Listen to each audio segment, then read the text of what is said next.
نحمده ونصلي على رسوله الكريم اما بعد فاعوذ بالله من الشيطان الرجيم بسم الله الرحمن الرحيم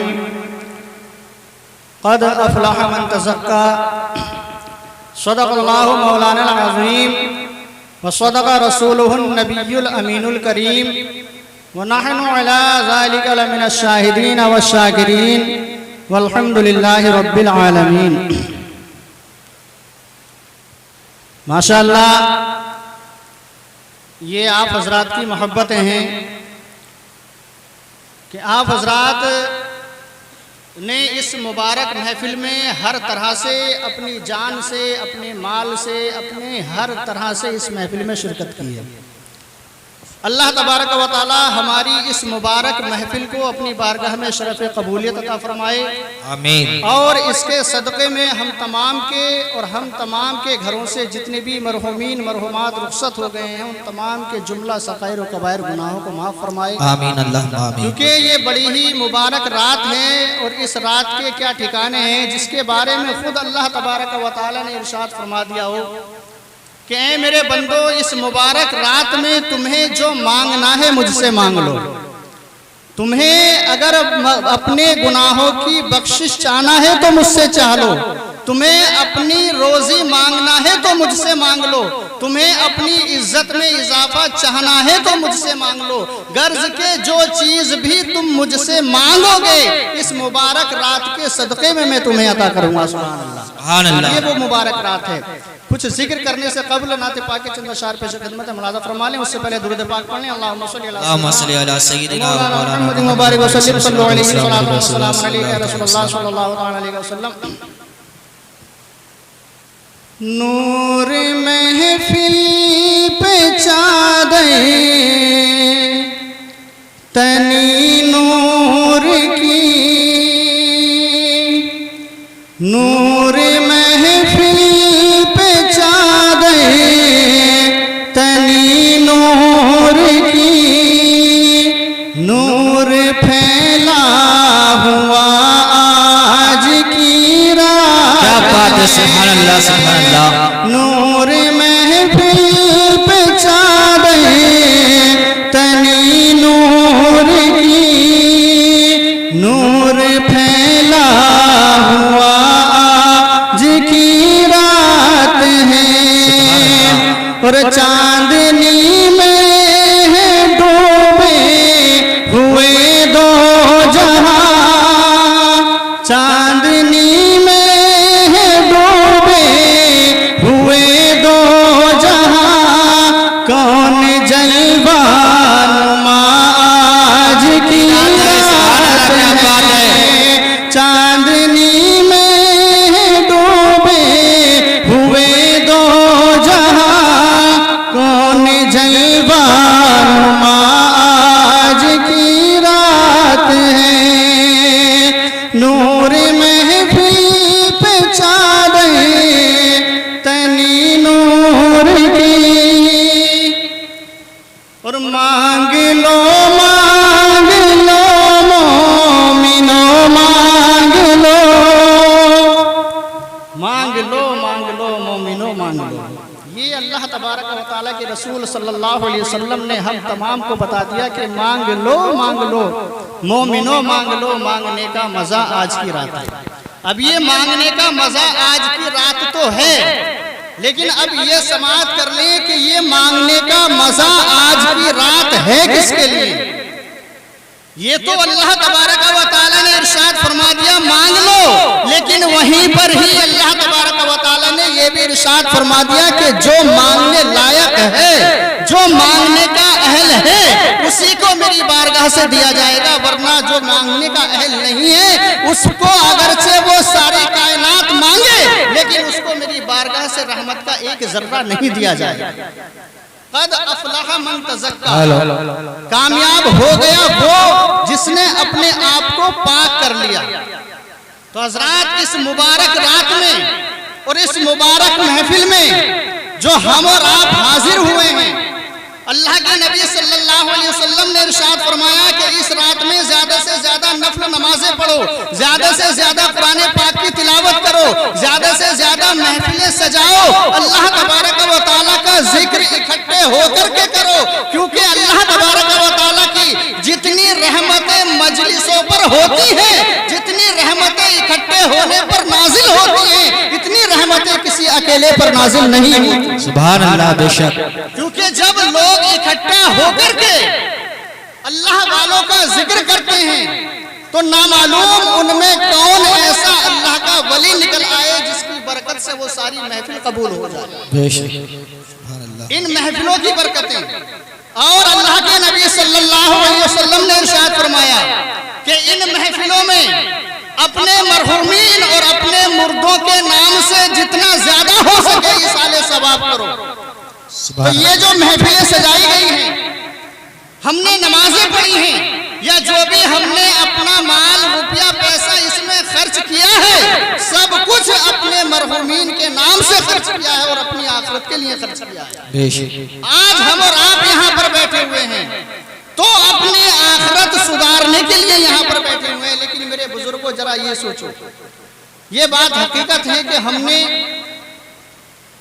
اپنے خون پسینے کا پیسہ اس میں لگایا ہے، لیکن ذرا یہ بتائیے کہ آپ تمامی حضرات نے سنا ہے کہ اس محفل میں، اس مبارک رات میں اللہ تبارک و تعالیٰ انہی لوگوں پر نظر رحمت فرماتا ہے جس کے ماں باپ اس سے ناراض نہ ہوں، جس کے پڑوسی اس سے ناراض نہ ہوں، جس کے خاندان والے اس سے ناراض نہ ہوں، جو جادو وغیرہ نہ کرتا ہو، جو شراب وغیرہ نہ پیتا ہو، جو مسلسل گناہ نہ کرتا ہو، تو جو ایسے آدمی ہوں گے ایسے لوگوں پر اللہ تبارک و تعالیٰ اپنا فضل فرماتا ہے۔ سبحان اللہ۔ وہ جو اللہ کے نبی صلی اللہ علیہ وسلم نے ارشاد فرمایا تھا کہ شب برات میں اللہ تبارک و تعالیٰ قبیلہ بنی کلب اور قبیلہ بنی نذر کے بکریوں کے برابر شب برات میں گناہ گاروں کو آزاد فرماتا ہے۔ ان گناہ گاروں کی تعداد کوئی متعین نہیں ہے کہ کتنی تعداد ہے ان گناہ گاروں کی، لیکن ان گناہ گاروں میں یہ لوگ نہیں آ سکتے جو اپنے ماں باپ کو ستاتے ہوں، جو اپنے خاندان والوں کو ستاتے ہیں۔ جی حق۔ تو ہمیں سوچنا یہ ہے کہ ہم محفلوں میں تو بیٹھے ہیں، لیکن کیا ہمارے ماں باپ تو ہم سے ناراض نہیں ہیں؟ ابھی بھی کچھ نہیں بگڑا ہے۔ اس محفل کے بعد میں اگر ہمارے ماں باپ یا ہمارا کوئی بھی عزیز ہم سے ناراض ہے تو اس سے معافی مانگ لو، اللہ تبارک و تعالیٰ اس معافی کی برکت سے ہمارے گناہوں کو معاف فرما دے۔ کیا بات ہے۔ لیکن ہم نے اگر کسی کا حق معاف نہیں کرایا یا کسی کا حق معاف نہیں کیا تو چاہے ساری رات اپنے ماتھے پھوڑتے رہیں، ساری رات اپنی پیشانی زمین پر رگڑتے رہیں، وہ عبادت ہماری ہمیں ذرہ برابر کام نہیں دے گی، کیونکہ یہ بھی تو اللہ کے نبی نے ہی ارشاد فرمایا۔ اگر یہ بات اللہ کے نبی نے ارشاد فرمائی ہے کہ جو اس رات میں لاکھوں کروڑوں کے حساب سے لوگوں کی بخشش کی جاتی ہے، تو وہ بات بھی اللہ کے نبی نے ہی بتائی ہے کہ بخشش انہی لوگوں کی جاتی ہے جن کے اندر انسانیت ہوتی ہے، بے شک۔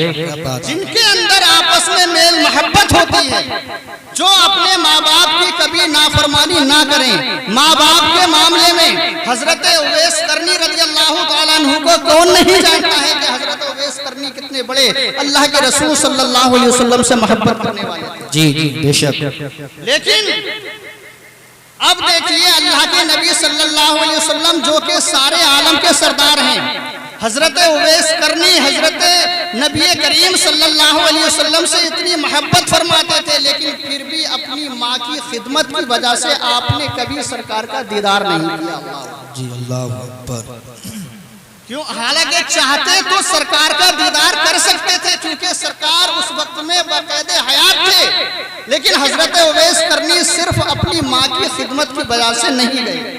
اگر ماں کی خدمت ماں کی اجازت کے بغیر حضور صلی اللہ علیہ وسلم کی بارگاہ میں حضرت اویس قرنی چلے جاتے تو اللہ کے نبی صلی اللہ علیہ وسلم بھی اس بات کو پسند نہیں فرماتے، کیونکہ اس مبارک رات میں یہ بھی مشہور ہے نا کہ اس میں جو نیاز لگائی جاتی ہے وہ حضرت اویس قرنی رضی اللہ تعالیٰ عنہ کے نام سے بھی لگائی جاتی ہے۔ جی۔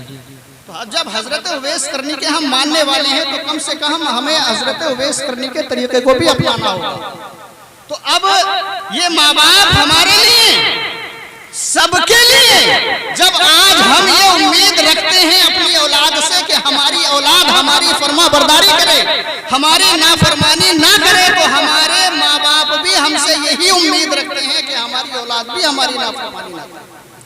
اور جب ہمیں پتا ہے کہ ہمارے ماں باپ کی نافرمانی پر ہماری ساری عبادتیں موقوف ہیں، اللہ تبارک و تعالیٰ قبول نہیں فرمائے گا، تو پھر پیروں کے ہاتھ چومنے سے کیا فائدہ، درگاہوں پہ جانے سے کیا فائدہ؟ درگاہیں تو بہت دور کی بات ہے، یہاں تک کہ اللہ کے گھر میں جانے سے بھی کوئی فائدہ نہیں ہے۔ اگر ہمارے ماں باپ ہم سے ناراض ہیں، پہلے اپنے ماں باپ کو راضی کیجئے، پھر اس مبارک رات میں اللہ کی عبادت کیجئے، پھر جو چاہتے ہو وہ مانگیے، اور پھر دیکھیے کہ اللہ تعالیٰ آپ کو کیسے نہیں عطا فرماتا۔ بے شک آج ہم عبادتیں بھی کریں گے، روزے بھی رکھیں گے، سب کچھ کریں گے، لیکن پھر کہیں گے کہ ہماری دعائیں قبول نہیں ہوئی۔ مولانا صاحب کیا تو بہت کچھ تھا، دعائیں قبول نہیں ہوئی۔ ارے خدا کے بندو، یہ تو سوچو، اپنی کمی دیکھو کہ ہماری کمی کیا تھی۔ مولانا صاحب نے تمہیں یہ بتایا تھا کہ نمازیں پڑھو گے دعائیں قبول ہوں گی، تم نے نمازیں پڑھ لی، لیکن مولانا صاحب نے تمہیں یہ بھی تو بتایا تھا کہ آپس کی رنجش کو ختم کر کے نمازیں پڑھنا، تب دعائیں قبول ہوں گی۔ یہ بھی تو بتایا تھا مولانا صاحب نے، لیکن اس چیز کو یاد نہیں رکھیں گے۔ مولانا صاحب نے یہ بھی تو بتایا تھا کہ کبھی شراب مت پینا، شراب سے توبہ کر کے عبادت کرنا، تب اللہ تعالیٰ تمہاری عبادت کو قبول فرمائے گا۔ بے شک مولانا صاحب نے اگر یہ بتایا تھا کہ قبیلہ بنی کلب کی بکریوں کے برابر اللہ تعالیٰ گناہگاروں کو معاف فرماتا ہے اور مومنوں کی دعائیں قبول فرماتا ہے، تو وہیں مولانا صاحب نے یہ بھی بتایا تھا کہ اللہ تعالیٰ ماں باپ کے نافرمان کی توبہ تو اس کی دعاؤں کو قبول نہیں فرماتا۔ بے شک حق تو میرے بزرگوں، اگر دعائیں قبول نہ ہو تو اپنی کمی دیکھو، اپنے گریبان میں جھانکو کہ آخر ہماری دعا قبول کیوں نہیں، کہیں نہ کہیں ضرور ہماری کمی رہ گئی ہے۔ اور اس مبارک رات میں ہمیں صدقہ کرنے کا حکم ہوتا ہے کہ اس مبارک رات میں اپنے مرحومین کے نام سے صدقہ کرو، جتنا زیادہ ہو سکے اپنے مرحومین کے نام سے صدقہ اور خیرات نکالو، ایصال ثواب کرو۔ ماشاءاللہ بڑا اچھا آپ لوگوں نے اس پہ عمل کیا، میں شکر گزار ہوں، اور اللہ تعالیٰ آپ کو جزائے خیر عطا فرمائے ماشاءاللہ، کہ اب کے جو یہ ماشاءاللہ مسجد میں اپنی چندہ اس پروگرام کے نام سے کیا گیا، تو ماشاءاللہ زیادہ تر ہمارے بزرگوں نے زیادہ تر اپنے مرحومین کے نام سے ہی پیسے مسجد میں بھجوائے۔ بہت اچھا کام آپ نے کیا ہے، اللہ تعالیٰ اس کو قبول فرمائے، اور ہم تمام کے مرحومین کی مغفرت فرمائے، جن جن کے نام سے ہم نے یہ پیسہ اس میں لگایا ہے، اللہ تعالیٰ ان کو جنت الفردوس میں اعلیٰ سے اعلیٰ مقام عطا فرمائے۔ آمین اللہم آمین۔ میرے بزرگوں، ہم نے ان کے لیے یہ کیا، لیکن کم سے کم یہ سوچو کہ ہم نے اپنے لیے کیا کیا ہے۔ ہم اس محفل میں بیٹھے ہیں، لیکن آپس کی میل محبت، پیار محبت بہت ضروری ہے۔ پیار محبت میں جو مزہ ہے، آپس میں اتفاق میں جو مزہ ہے، آپس میں اتحاد میں جو مزہ ہے، وہ دنیا کی کسی چیز میں مزہ نہیں ہے، کیونکہ ہماری ہر عبادت آپس کی رضامندی پر موقوف ہوتی ہے۔ بے شک یہ اللہ تعالیٰ نے حالات ہی ہمارے لیے ایسے بنا دیے ہیں کہ جب تک ہم آپس میں اتفاق و اتحاد نہیں کریں گے، آپس میں ایکا نہیں کریں گے، گھر والوں میں اتفاق و اتحاد نہیں ہوگا، ایک دوسرے کے حقوں کو ہم معاف نہیں کریں گے، تب تک ہماری عبادتیں قبول نہیں ہوں گی۔ اللہ اکبر۔ تو یہ کس لیے ہمیں کہا گیا؟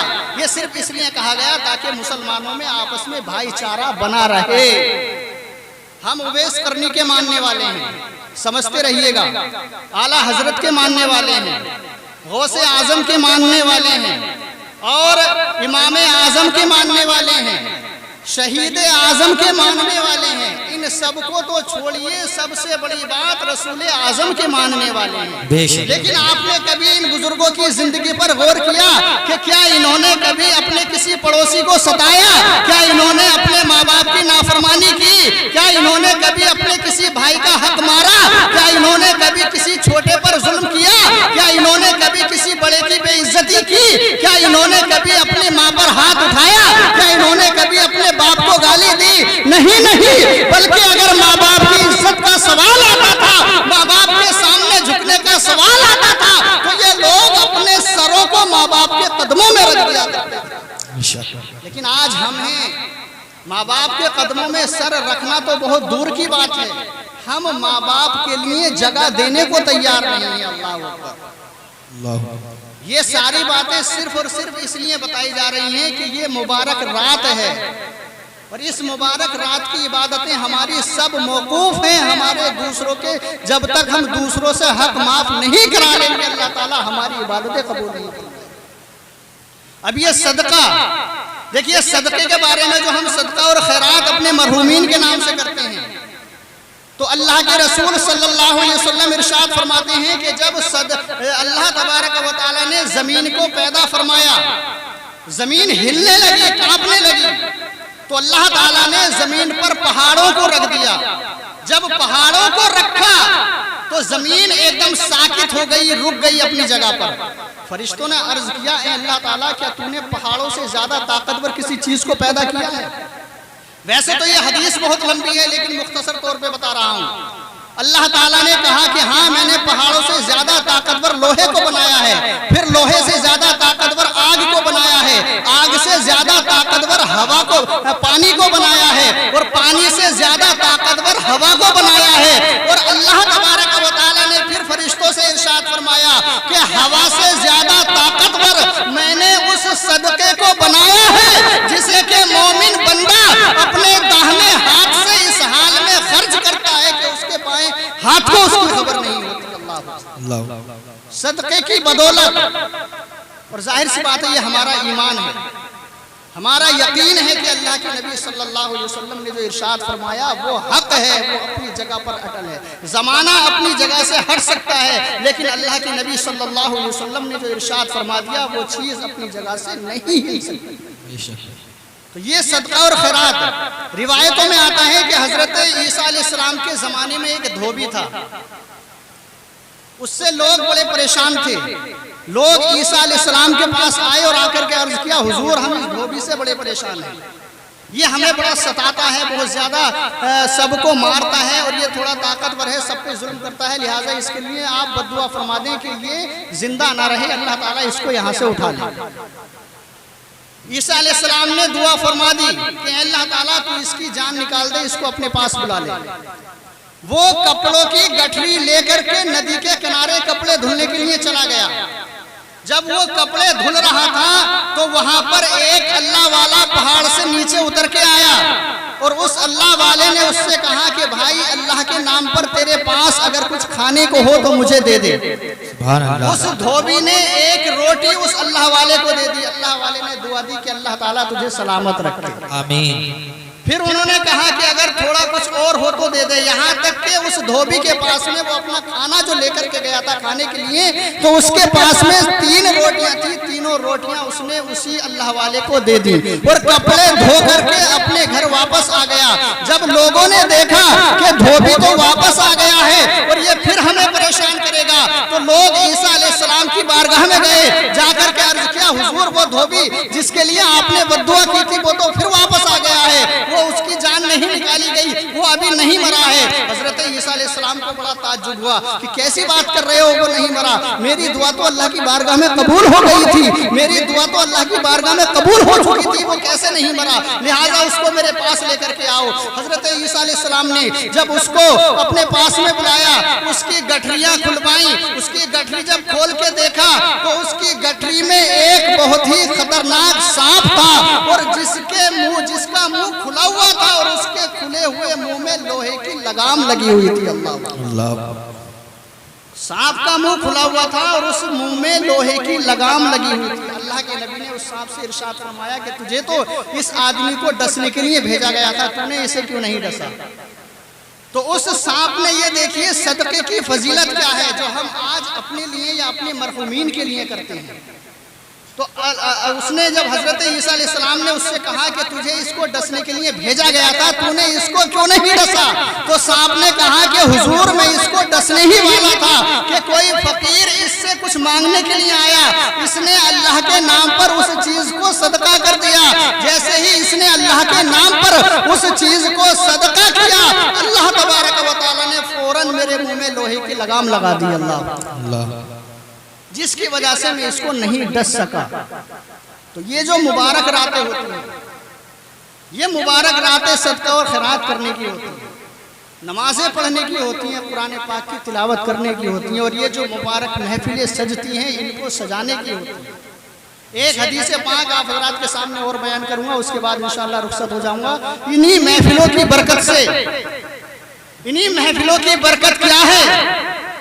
اللہ تبارک و تعالیٰ کے نبی صلی اللہ علیہ وسلم ارشاد فرماتے ہیں کہ جہاں اللہ اور اس کے رسول کا ذکر ہوتا ہے، جہاں اللہ والوں کا ذکر ہوتا ہے، تو وہاں پر فرشتے گشت کرتے رہتے ہیں، ساری روئے زمین پر گشت کرتے ہیں، اور وہ دیکھتے ہیں کہ کہاں اللہ کا ذکر ہو رہا ہے، وہ وہاں جتنے لوگ اس میں شریک ہوتے ہیں ان کے نام نوٹ کرتے ہیں، اور صبح کو اللہ کی بارگاہ میں حاضر ہوتے ہیں۔ اللہ تبارک و تعالیٰ فرشتوں سے فرماتا ہے کہ اے میرے نوری فرشتوں بتاؤ آج رات کہاں گئے تھے؟ فرشتے عرض کرتے ہیں اے مولا تبارک و تعالیٰ ہم فلاں جگہ پر گئے تھے، وہاں تیرے بندے تیری نافرمانیاں کر رہے تھے، کچھ لوگ ایسے تھے جو شراب پی رہے تھے، کچھ لوگ ایسے تھے جو زنا کر رہے تھے، کچھ لوگ ایسے تھے جو چوری کر رہے تھے، کچھ لوگ ایسے تھے جو سود کھا رہے تھے، کچھ لوگ ایسے تھے جو آپس میں ایک دوسرے کی چغلی کر رہے تھے، کچھ لوگ ایسے تھے جو آپس میں ایک دوسرے کی برائی کر رہے تھے، لیکن اے اللہ تبارک و تعالیٰ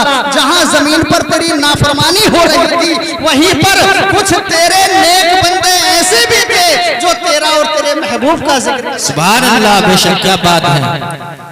فرشتے عرض کرتے ہیں کہ مولا وہاں پر کچھ بندے ایسے بھی تھے جو تیرا اور تیرے محبوب کا ذکر کر رہے تھے۔ تو اللہ تبارک و تعالیٰ اپنے فرشتوں سے ارشاد فرماتا ہے کہ میرے فرشتوں گواہ ہو جاؤ، جس طرح سے میں اپنے نافرمانوں کو جہنم میں داخل کروں گا، جس طرح سے میں اپنے نافرمانوں کو دوزخ کا مزہ چکھاؤں گا، ایسے ہی گواہ ہو جاؤ کہ جو میرا اور میرے محبوب کا ذکر کر رہے تھے میں نے ان لوگوں کے گناہوں کو معاف فرما دیا۔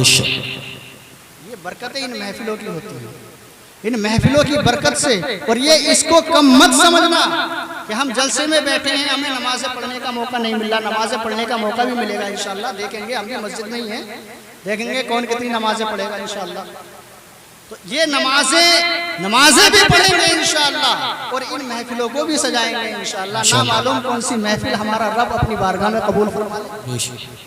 قرآن پاک پڑھو، نمازیں پڑھو، درود پاک پڑھو، کلمہ طیبہ پڑھو، جو ذکر ہو سکے جتنا زیادہ ہو سکے ذکر کرو۔ بہرحال ان مبارک محفلوں کو سجانے کا مقصد اور ان کے بتانے کا مقصد ہی کوئی موج مستی کرنا نہیں ہوتا ہے اسٹیجوں پہ آ کر کے، اپنے ہنر یا اپنے فن دکھانا نہیں ہوتا ہے اسٹیجوں پہ آ کر کے، بلکہ اسٹیج پہ آنے کا مطلب یہ ہوتا ہے کہ جب آپ حضرات نے اپنے خون اور پسینے کی کمائی اس میں خرچ کی ہے تو آپ حضرات کو اس خون اور پسینے کی کمائی کا کچھ نہ کچھ صلہ ملنا چاہیے، اور حدیث اور قرآن کی روشنی میں آپ کو یہ سمجھ میں آنا چاہیے کہ آخر ہم نے جو یہ پیسہ لگایا ہے تو لگایا کس لیے ہے، ہمیں اس پیسہ لگانے کے بدلے میں ہمیں معلومات کیا ملی، ہمیں شریعت کی جانکاری کیا ملی، ہمیں اپنے دین کی معلومات کیسے ملی۔ کم سے کم یہ ہمارے اندر عادت اور یہ ہمارے اندر شوق ہونا چاہیے، نہ کہ ہمیں کہ ہم اس کا فن وہاں پر دیکھنے جا رہے ہیں کہ اس نے بڑی اچھی تقریر کی، اس نے بڑی اچھی نعت پڑھی، وہ تو ہل ہل کے نعت پڑھ رہا تھا، کود کود کے نعت پڑھ رہا تھا۔ یہ کچھ نہیں ہے، شریعت میں اس چیز کی کوئی اہمیت نہیں ہے۔ شریعت میں اگر اہمیت ہے، اللہ کے نبی نے ارشاد فرمایا بلغوا عنی ولو آیا، تم لوگوں تک پہنچا دو اگرچہ ایک آیت جانتے ہو، جو علم تمہارے پاس میں ہے اس کو لوگوں تک پہنچا دو جو جانتے ہو، تاکہ لوگ اس سے فائدہ حاصل کریں۔ اللہ کے نبی نے یہ نہیں فرمایا کود کود کے نعتیں پڑھو، کود کود کے تقریریں کرو اور لوگوں کو جب اچھا لگے تو جو ہے وہ تمہیں بہت زیادہ نوازے، یہ نہیں فرمایا۔ ہمیں یہ کرنا بھی نہیں چاہیے۔ جب ہم اسٹیج پہ آتے ہیں تو ہمارا مقصد یہ ہونا چاہیے کہ ہماری زبان سے جو الفاظ نکلیں وہ لوگوں کی بھلائی کے لیے نکلیں، لوگوں کی تعلیم کے لیے نکلیں، کیونکہ آپ بھی یہاں پر آئے ہیں تو کچھ نہ کچھ حاصل کرنے کے لیے ہی آئے ہیں، اور ثواب تو ہمیں مل ہی رہا ہے، لیکن اس ثواب کی بدولت جو ہے اللہ تبارک و تعالی ہمیں کچھ معلومات بھی دے رہا ہے، اور جو علم دین حاصل کرنے کی غرض سے کہیں جاتا ہے تو اللہ تبارک و تعالی کے نوری فرشتے ان کے قدموں کے نیچے خوشی میں پر بچھاتے ہیں۔ بے شک یہ جو محفلوں میں آتے ہیں، اگر آپ ان نیتوں سے اس میں شرکت کریں گے تو تمہیں علم دین حاصل کرنے والوں کا ثواب ملے گا، جن کو کہ اللہ کے رسول صلی اللہ علیہ وسلم کا مہمان کہا جاتا ہے۔ تو اللہ تبارک و تعالیٰ کی بارگاہ میں دعا ہے کہ مولا ہم تمام کو اس مبارک رات کی برکتیں عطا فرمائے. اگر کچھ غلطی ہوئی ہو تو مولا تبارک و تعالیٰ نبی کریم صلی اللہ علیہ وسلم کے صدقے میں معاف فرمائے. تمام حضرات میرے ساتھ ایک مرتبہ پڑھ لیں. اشہدو ان لا الہ الا اللہ و اشہدو ان محمدا عبدہ و رسولہ.